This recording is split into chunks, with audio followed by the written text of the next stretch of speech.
आमर एसपी भद्रक निर्देश क्रमे विगत गोटे मास धरी जो मैंने मॉडिफाइड साइलेंसर यूज कर जो मैंने शब्द प्रदूषण करुँच साइलेंसर यूज करी विरुद्ध दृढ़ कार्यानुष्ठान ग्रहण स्वरूप आम प्राय 250 रु अधिक साइलेंसर जबत करूँ एगेन्स्ट फाइन रियलाइज करूँ लोक मान सचेतन करने आम बुलडोजर लगे सब डैमेज करुँ आगामी भविष्य में जदि कौन लोक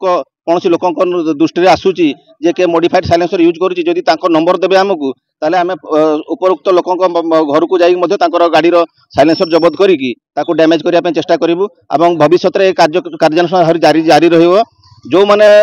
सचेतनता कहना चाहूँगी जो मैंने गाड़ी चलैला बेले मोबाइल कथा है गाड़ी चलाउछंती आगामी दिन में विरुद्ध में विहित कार्यानुष्ठान ग्रहण करा जिवो। सर आज केते संख्या साइलेंसर डैमेज करा हला 250 रु अधिक साइलेंसर आज आम डैमेज कलु। सर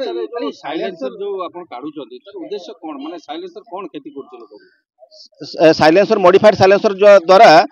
शब्द प्रदूषण बहुत मात्रा रे होची एवं जो माने आख पाखरे जाउछंती लोक से मैंने डरी जाऊँच एत जोर से साउंड होची लोक मानकर शब्द प्रदूषण एटा एमवी एक्ट रे आम ब्यान अच्छी 10,000 टका फाइन अच्छी विहित कार्यानुष्ठान 10,000 टका पर्यंत फाइन अच्छी तेणुक आम जबत करके डैमेज करुँ एमने सब आपंकर जो दुकानी मैंने बिक्री करुँच आम आगामी दिन में कार्यानुष्ठान ग्रहण करूँ।